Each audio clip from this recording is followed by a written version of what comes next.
Ya, kita mulai saja biar nanti rekan-rekan yang masuk ya, karena kita memang sudah mulai dari jam 4 atau jam 16 ya, kita akan mulai. Nah, mari sama-sama kita awali perkuliahan ini dengan baca basmalah. Bismillahirrahmanirrahim. Selanjutnya saya membuka kelas kita ya. Kelas kita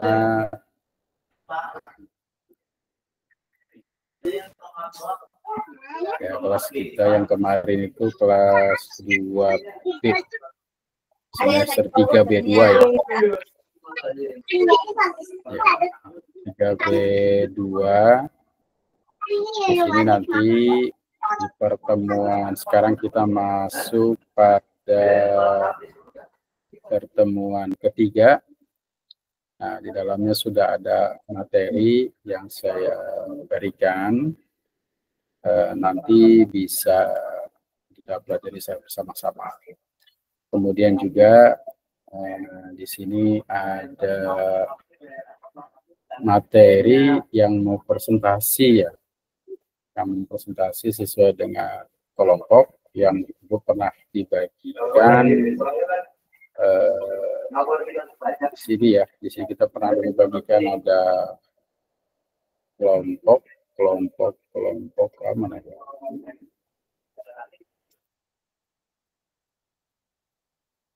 Nah ini ya, di kontrak perkuliahan ini di kelas B2 kita dulu pernah membagikan kelompok ya. Nah kelompoknya itu kalau belum terbuka, saya pikir masing-masing sudah tahu kelompoknya. Kalau tema sekarang ini pertemuan ketiga ya. Kalau tidak ada dua tokoh nih yang perlu dibahas. Itu ada Abdul Aziz Zulkarnain, Pak Hasanuddin, Ibu Soleha ya. Kemudian kalau memungkinkan nanti ada Pak Ahmad Rifai, Sutisna, dan Iqbal Mujamil. Nah kira-kira yang tadi saya sebutkan sudah hadir di kelas? Sudah hadir di BH ada ya, Soleha? Ada Pak Dokter. Hari ini presentasi ya Bu? Ya Pak Dokter, insya Allah. Tema 12 ya Pak Dokter ya? Bukan tema 12, kalau nggak salah tema yang ketiga itu. Coba bisa dilihat di kelas yang materi pertama. Di materi pertama itu bisa dilihat. Berarti saya buat itu ya Pak Dokter, PowerPoint-nya. Saya kalau saya berbagi proyek dalam PAI, pengembangan soft skill dan hard skill. Itu tema yang keberapa? 12 ya? Nah, tema itu nanti kita bisa dibahas di pertemuan yang lain. Nah, pada pertemuan ini sepertinya Bang sudah hadir nih. Panjang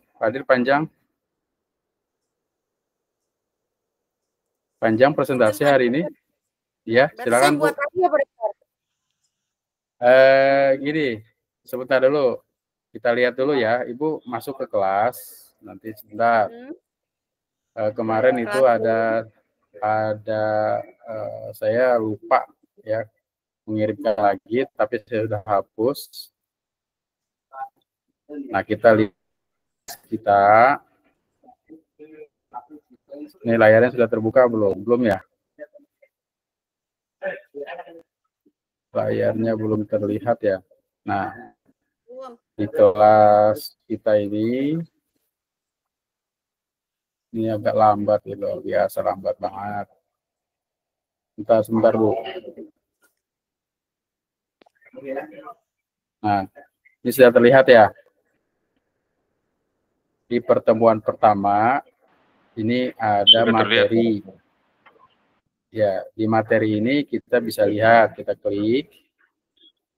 Nah, di dalamnya itu, di slide terakhir itu ada nama-nama dari rekan-rekan mahasiswa yang presentasi, ya. Nah, kalau di sini sudah ada tuh ya nama-namanya di pertemuan pertama. Nah, hari ini kita presentasi tentang penilaian autentik ya. Itu autentik kemarin sudah kita bahas tentang pertemuan ketiga tentang inovasi, desain, instrumen penilaian, kemudian mengintegrasikan teknologi dalam evaluasi PAI. Yaitu Ahmad Rifai, Sutisna, dan Iqbal Nurjamil. Nah, kira-kira yang disebut itu sudah hadir belum di kelas kita? Sudah hadir, Pak Dokter. Alhamdulillah. Jadi pertanyaannya kalau Ibu mau buat lagi atau tidak, tinggal dilihat di materi yang pertama itu. Kalau memang Ibu sudah ada, tinggal menyesuaikan dengan materinya. Kalau seandainya memang tidak ada, nanti konfirmasi ke saya untuk ditambahkan kelompoknya. Ya, Bu ya? Baik, Pak Dokter. Ya, silahkan yang mau presentasi, disilahkan. Dan rekan-rekan sekalian, saya juga mengingatkan, jangan lupa untuk mengisi kehadiran ya, di Google Classroom. Kehadiran itu disetting sesuai dengan lama perkuliahan kita. Jadi silahkan nanti diisi kehadirannya, ya, karena itu sangat pengaruh terhadap aktivitas perkuliahan kita. Ya, yang hari ini mau presentasi, disilahkan.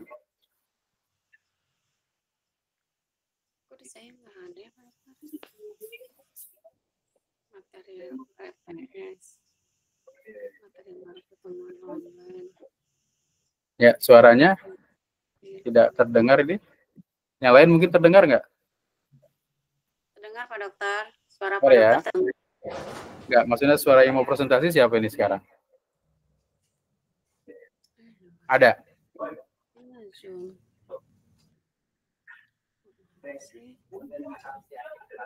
Damra hadir, Damra? Bal ya? Bal hadir? Ya. Hadir, Pak Dokter. Alhamdulillah. Silakan, Pak. Mohon izin ini ya, untuk jadwal presentasi hari ini, kebetulan ini materinya belum terbuat, Pak Dokter. Buat, ya udah. Kalau materinya belum terbuat, kelompoknya belum konfirmasi. Oke, ya nggak apa-apa. Nanti teman-teman sekalian coba sekali lagi di kelas ini, karena memang saya menyadari ada beberapa pertemuan kemarin kita ada hambatan ya, sehingga tidak bisa mengikuti perkuliahan secara baik, terutama hambatan jaringan dan lainnya. Nah, karena itu terkait dengan presentasi, saya berharap rekan-rekan untuk bisa melihat kelas kita. Di kelas, di pertemuan pertama itu ada materi yang terkait dengan kelompok yang harus presentasi hari ini. Ya, oke, saya akan memulai materi kita terkait dengan tema yang akan kita bahas pada hari ini. Karena memang tidak ada slide-nya yang presentasi. Saya coba untuk mempresentasikan. Terdengar nggak suaranya? Terdengar nggak? Terdengar, Pak Dokter. Terdengar. Terdengar normal atau sangat kecil? Terdengar normal, Pak. Iya. Jelas, Pak Dokter. Oh, jelas ya. Oke. Kalau jelas, kita coba membahas tentang penilaian autentik ya, penilaian autentik. Nah, kita memahami dulu makna dari penilaian autentik. Jadi, pendidikan agama Islam atau pelajaran PAI ini sudah kita pahami secara bersama-sama bahwa salah satu mata pelajaran yang tujuan utamanya adalah bagaimana mengimplementasikan akhlak mulia, kemudian mengimplementasikan keimanan dan ketakwaan, mengimplementasikan syariat, dan mengimplementasikan hal-hal baik dalam konteks keagamaan, keislaman, dan keindonesiaan, sehingga proses pembelajaran yang kita laksanakan itu bisa berjalan dengan baik dan kemudian juga bisa menghasilkan sesuatu yang sesuai dengan harapan. Nah, karena itu diperlukan penilaian autentik. Penilaian autentik itu juga merupakan pendekatan yang esensial. Ya. Makna dari pendekatan yang esensial itu yang pokok ya dalam PAI. Karena pendekatan autentik ini tidak hanya mengukur aspek kognitif, tetapi juga mengukur aspek-aspek yang lain dalam proses pembelajaran PAI. Di dalamnya ada pengukuran aspek psikomotorik, dalamnya ada pengukuran afektif, dan juga ada pengukuran tentang spiritual, moral, dan sosial siswa.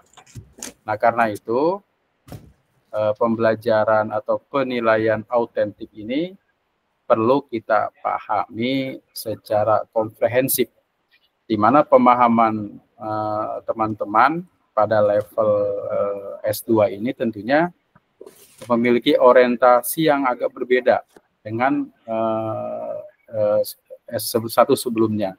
Kenapa? Karena memang lebih memahami secara teoritis dan praktis dalam menerjemahkan penilaian autentik dalam proses pembelajaran kita sehari-hari.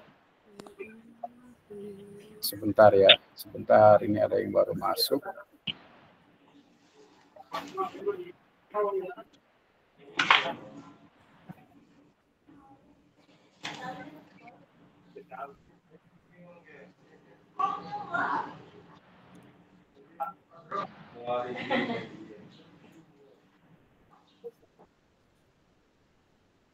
Oke ya, kita lanjutkan dulu pertemuan bahasan kita tentang penilaian autentik.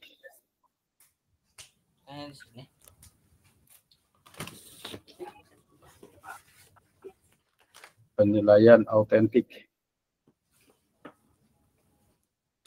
Aduh, blank lagi.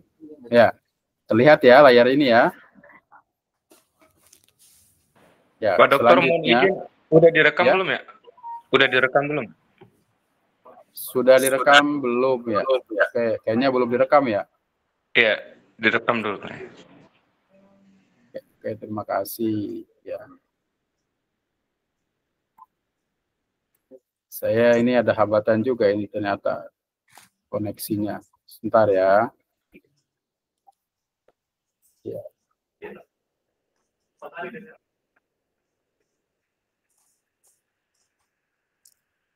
Sepertinya Bapak ini sudah masuk ya. Sudah terekam ya. Baik, Pak Dokter. Ya, sudah terekam ya. Nah, ini sudah terekam. Ya, nanti bisa kita lihat rekamannya. Ya, saya lanjutkan terkait dengan penilaian autentik.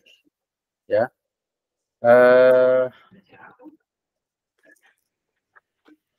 ya, jadi pemahamannya untuk kita dalam pengertian teman-teman yang belajar PAI di S2 terkait dengan penilaian autentik itu nampaknya memang harus lebih komprehensif, lebih menyeluruh. Mengapa? Karena proses pembelajaran PAI dalam pelajaran di Indonesia ini kan sesuatu yang sangat pokok, sangat inti ya. Kenapa sangat pokok, sangat inti? Karena memang yang pertama kita memiliki falsafah Pancasila, di mana pertamanya itu ketuhanan yang Maha Esa. Nah, ketuhanan yang Maha Esa ini kemudian diterjemahkan dalam beragam aspek peraturan perundang-undangan, sehingga ketuhanan yang Maha Esa ini menjadi bagian yang terpisah, yang tidak terpisah dari kehidupan berbangsa di negara. Kemudian juga kalau kita lihat dalam laporan-laporan pendidikan anak kita, itu jelas bahwa pendidikan agama itu menempati urutan pertama. Nah, demikian juga dalam Undang-Undang Sisdiknas dijelaskan bahwa tujuan pendidikan kita ini di nasional Indonesia ini adalah tujuan untuk mewujudkan manusia-manusia yang beriman, bertakwa, berakhlak mulia, demokratis, dan seterusnya. Walaupun itu terlihat sangat abstrak ya, agak sulit untuk diterjemahkan, namun kata itu sangat dekat dengan PAI atau pendidikan agama Islam atau pendidikan agama dan akhlak mulia. Karena itu sebenarnya penilaian-penilaian yang harus diberikan itu juga meliputi penilaian autentik. Nah, penilaian autentik ini sangat membutuhkan proses pengembangan itu pembelajaran PAI itu sendiri. Karena selama ini kita bisa melihat penilaian yang dilakukan itu sepertinya prerogatif guru saja, tanpa mempertimbangkan pihak-pihak lain. Karena proses pembelajaran PAI ini melibatkan aspek kognitif, afektif, dan psikomotor. Karena itu orientasi proses pembelajarannya harusnya adalah orientasi yang jauh ke depan. Artinya melibatkan banyak orang yang terlibat di dalam proses pembentukan karakter akhlak mulia peserta didik itu sendiri. Ya, ada orang tua, ada masyarakat, kemudian yang lainnya itu bisa saja dilibatkan dalam proses penilaian. Nah, karena itu sekarang ini kan kelihatannya ada ketidaktersambungan antara proses-proses penilaian tersebut. Nah, sehingga bisa saja anak itu aktif di masyarakat, tapi kurang mendapat apresiasi di sekolah. Atau mungkin aktif di sekolah, tapi tidak mendapat apresiasi di masyarakat dan mungkin di tempat-tempat lain. Nah, karena memang proses penilaian yang dilakukan itu hanya bersifat tidak komprehensif. Nah, ini juga perlu dipikirkan karena proses pendidikan agama ini sering dijadikan alasan, sebab atau dalam tanda kutip kambing hitam terhadap adanya merosotnya nilai moral. Ya. Padahal tanggung jawab moral itu adalah tanggung jawab bersama. Ya. Tanggung jawab bersama untuk mewujudkan masyarakat yang baik. Nah, karena itu pendidikan PAI sangat berpengaruh terhadap hal-hal yang terkait dengan apa yang saya sebutkan tadi. Nah, kemudian kalau kita lihat apa itu penilaian autentik, ini ada Muller yang mengatakan bahwa autentik adalah penilaian yang melibatkan siswa dalam tugas-tugas yang memerlukan penerapan keterampilan pengetahuan untuk situasi nyata. Nah, artinya penilaian yang tidak hanya berorientasi menurut perspektif pendidik, ya, guru saja, tapi juga bisa melibatkan siswa. Bagaimana yang dimaksud dengan melibatkan siswa? Nanti ada prosedur-prosedur yang memang harus dilakukan. Kemudian autentik di sini dalam pendidikan PAI meliputi aspek spiritual.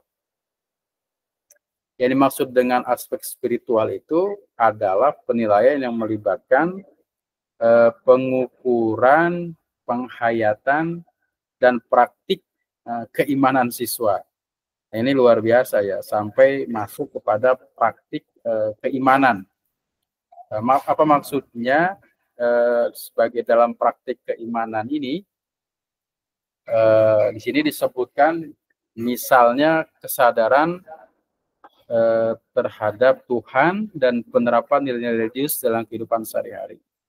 Nah, pendidikan agama itu ternyata orientasinya tidak menilai hanya dari praktik-praktik agama itu saja, tapi juga terkait dengan kesadaran. Nah, makna kesadaran ini memang maknanya cukup tinggi ya, karena memang kita belajar pun baik di level S1, S2 ya, apalagi S3, itu memang yang dituntut adalah level kesadaran ya. Jadi sadar ini agak sulit dilakukan kecuali dengan pengalaman-pengalaman tertentu.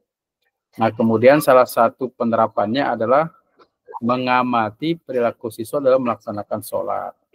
Nah, ini dalam dalam definisi aspek spiritual, mengamati perilaku sholat, kemudian ada jurnal refleksi ibadah harian.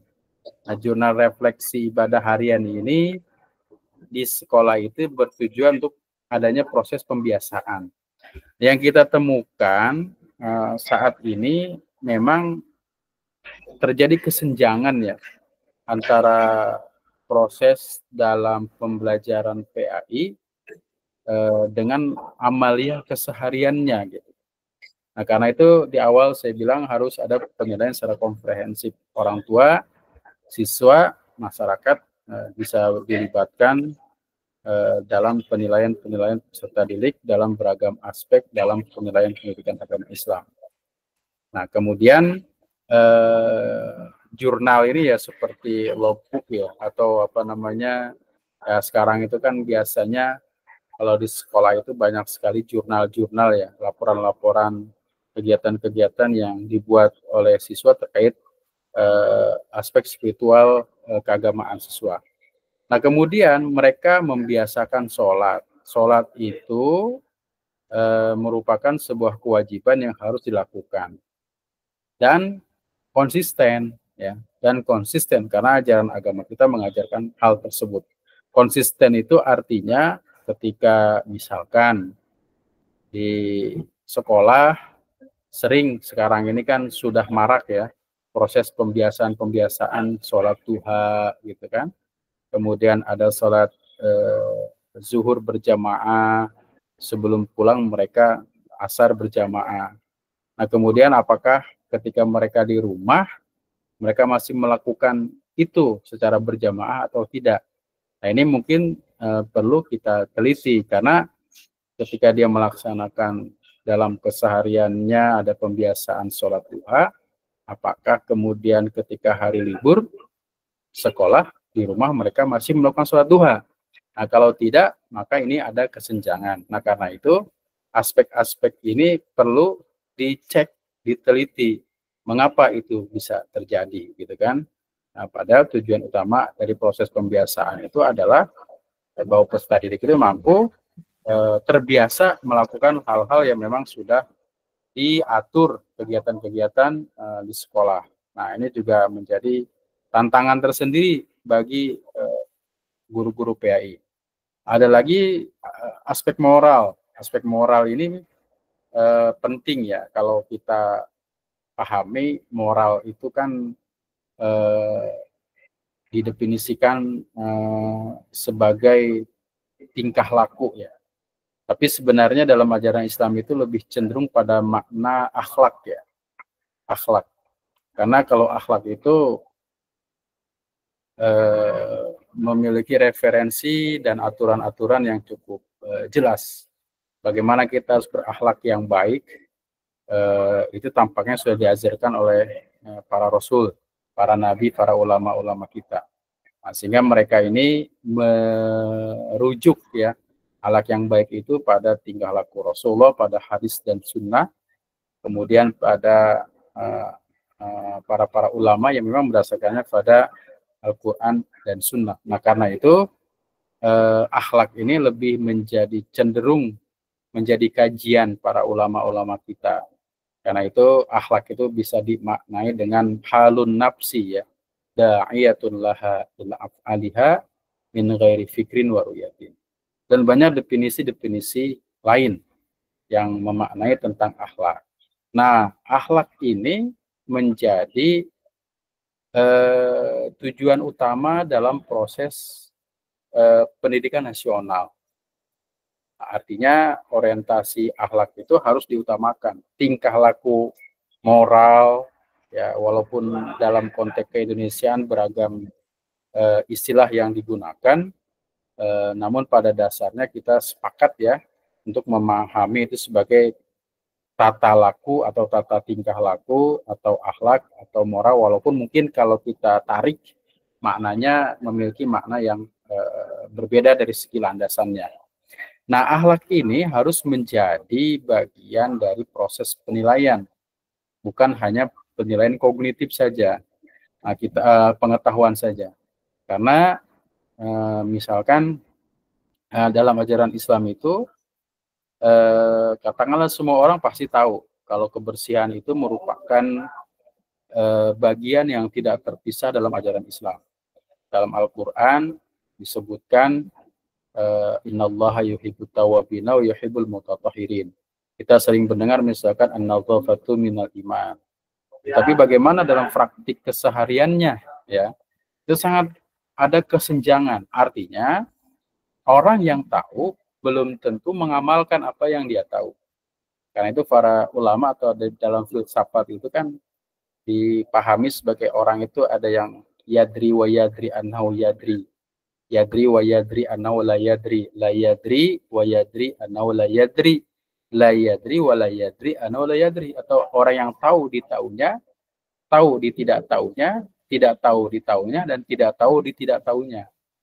Nah, jangan sampai kita ini menjadi orang yang tahu tetapi kemudian tidak mau mengamalkan. Nah, karena memang banyak sekali orang yang secara kognitif sudah paham, sudah mengerti, tapi tidak melakukan. Dan orang dan penilaian autentik dalam PAI itu tidak hanya menilai autentik saja, tapi menilai akhlaknya, tingkah lakunya, kesehariannya. Itu yang disebut dengan salah satu bagian dari penilaian autentik dari PAI ya, dari PAI. Nah, kemudian juga ada aspek sosial. Ya, ada aspek sosial ya, bisa observasi, bisa melakukan instrumen penilaian, ada rubrik penilaian ya. Jadi aspek spiritual 1 sampai 4, aspek moral dan seterusnya ya. Nah, kemudian aspek-aspek ini menjadi sesuatu yang komprehensif ya dalam penilaian-penilaian PAI. Jadi penilaian-penilaiannya menjadi utuh, bukan penilaian perspektif yang selama ini memang hanya dilakukan oleh para pendidik saja ya. Tapi juga sebenarnya penilaian autentik ini sangat memerlukan beragam aspek. Nah, kemudian kalau kita lihat penilaian-penilaian yang terjadi pada saat ini, maka kita ini sebagai kaum intelektual ya bahasanya, itu sangat miris ya terhadap nilai-nilai yang muncul di rapot. Menurut saya saat ini kan semuanya serba digital, termasuk madrasah juga ada RDM, rapot digital madrasah. Dan sayangnya rapot digital madrasah sering absurd ya, artinya sering bias dari keadaan sesungguhnya. Dan ini menurut saya harus diluruskan ya, karena memang bagaimana mungkin seorang guru yang mengajar tetapi terkait dengan skala yang ditentukan oleh pusat. Ini kan menurut saya tidak adil. Nah, akhirnya seorang guru melakukan penilaian yang tidak objektif. Ini penting untuk diberikan masukan menurut saya. Jadi proses pendidikan itu jangan tarik-tarik kepada kepentingan-kepentingan yang lain ya. Nah, kemudian ada lagi juga terkait dengan penilaian autentik itu adalah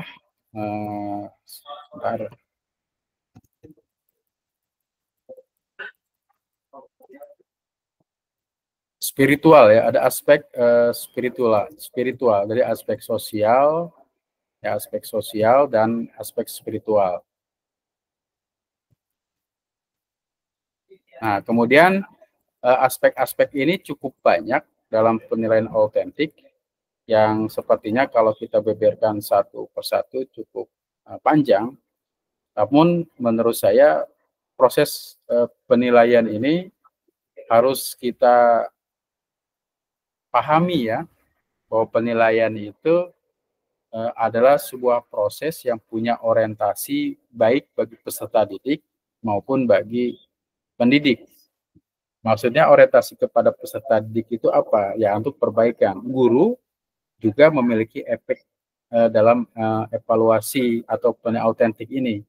Artinya guru ketika sudah menilai siswa juga harus introspeksi. Apakah pelajaran yang sudah diberikannya itu sudah tersampaikan secara baik ataukah sebaliknya. Nah, karena itu saya berharap teman-teman semua ini bisa untuk memahami dari materi yang sudah disampaikan sehingga nanti kita bisa berdiskusi terkait dengan hal ini. Oke, terima kasih ya atas saya hanya menyampaikan terkait ini saja tentang materi. Jika ada hal-hal yang mungkin disampaikan, disilahkan. Kalau ada hal yang didiskusikan, disilahkan. Karena pada dasarnya materi ini saya sudah kirim di Google Classroom. Silakan kalau ada yang ditanyakan, diskusikan.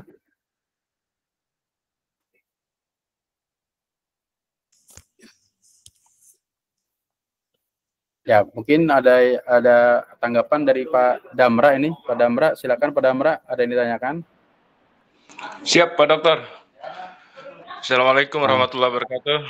Assalamualaikum warahmatullahi wabarakatuh. Yang terhormat Pak Dokter dan rekan-rekan semuanya, izin bertukar pikiran aja sih sebenarnya Bapak. Ya. Jadi seperti halnya yang Bapak sudah memaparkan tentang penilaian autentik dalam hal ini tentang sikap spiritualnya ya kan.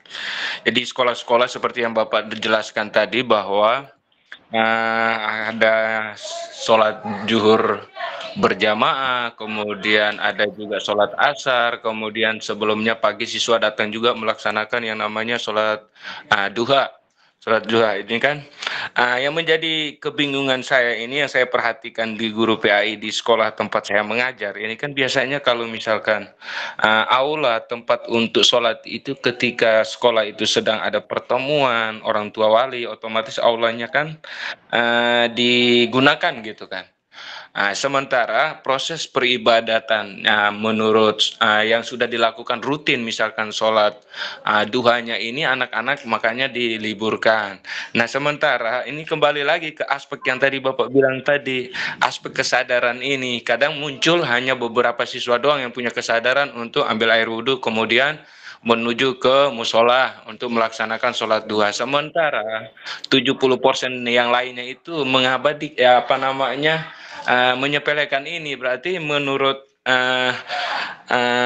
penilaiannya ini kira-kira berjalan apa enggak? Ada yang salah dalam guru PAI-nya atau gimana Pak? Ya, jadi ini ya, sebentar. Buru-buru nggak? Sebentar. Sebentar, sedikit, 10 menit lagi. Ya, terima kasih Kang Damra. Jadi sebenarnya begini ya, teman-teman sekalian, proses pembelajaran PAI ini sebenarnya adalah sebuah proses yang komprehensif.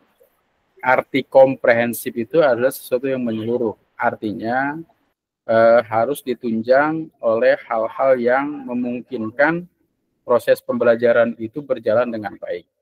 Ya, baik dari sarananya, prasarananya, dan juga dukungan dari orang tua. Nah, kenapa pelajaran PAI ini harus kita pahami sangat berbeda dengan pelajaran-pelajaran yang lain.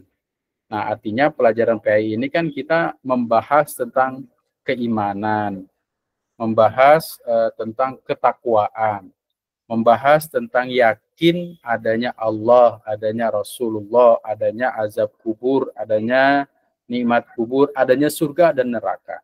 Nah, yang saya sebutkan tadi itu adalah sesuatu yang diterima sebagai sebuah kebenaran, diyakini dulu benar adanya, tapi siswa belum mengalami.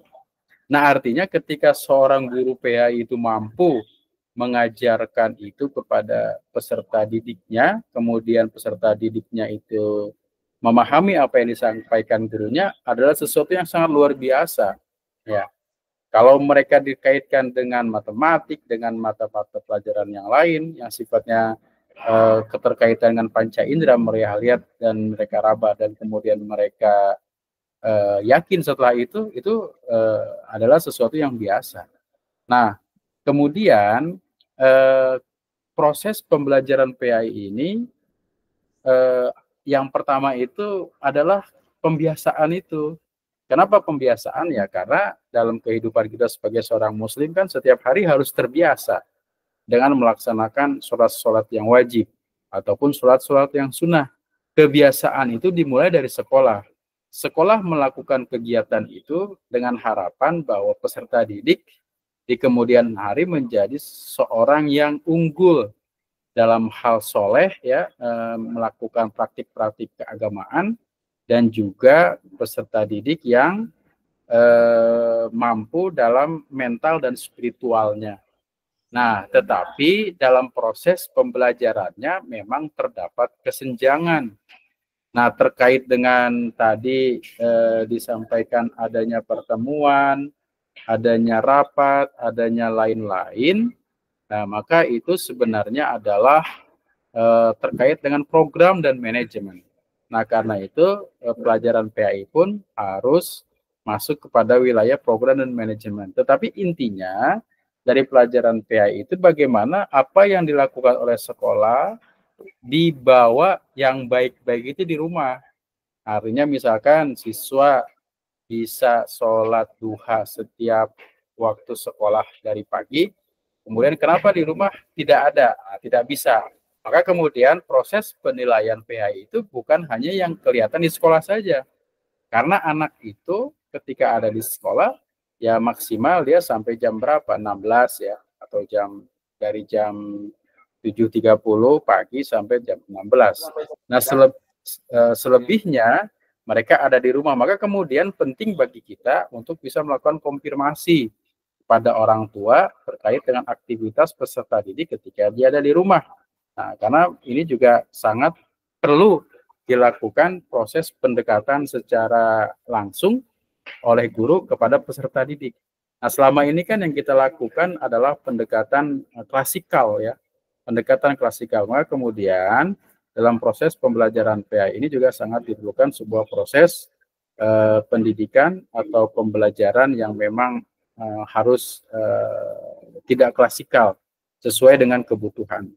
Nah, paling tidak itu ya yang terkait dengan proses pembelajaran autentik, dan sebenarnya harus kita bisa merubah ya proses-proses penilaian yang ada saat ini dari hanya aspek kognitif menjadi aspek-aspek yang memang mendukung proses penilaian yang sedang berjalan. Nah, itu saja mungkin ya rekan-rekan sekalian. Mungkin ada lagi yang didiskusikan. Bu Eha ada yang tanyakan, Bu Eha? Ya. Oke.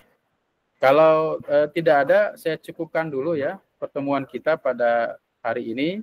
Mohon maaf, sepertinya memang proses pembelajaran kita ini banyak sekali drama dan gangguannya, ya, terutama di saya ini karena jaringan yang tidak stabil. Karena itu, mohon maaf yang sebesar-besarnya jika ada kekurangan. Saya berharap teman-teman semua untuk mengisi kehadiran presensi di kelas, ya, karena memang pembelajaran di kelas B2 ini bersifat online, karenanya pun proses kehadirannya bersifat online. Isi dan pelajari hal-hal yang sudah kita sampaikan di kelas, karena itu akan terekam ya, akan terekam secara sistem. Terima kasih, mohon maaf atas segala kekurangan. Akhirul kalam, assalamualaikum warahmatullahi wabarakatuh. Waalaikumsalam.